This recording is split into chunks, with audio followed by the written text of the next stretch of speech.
Video of what happens to your control switch in the Mercedes W221 with an S63 AMG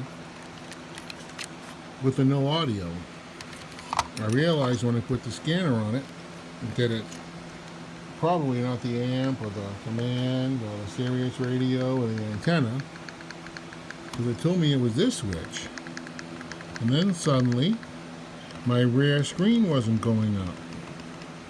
When I took all this apart, I realized it was so sticky that somebody must have dropped a drink down there. Here's the part number.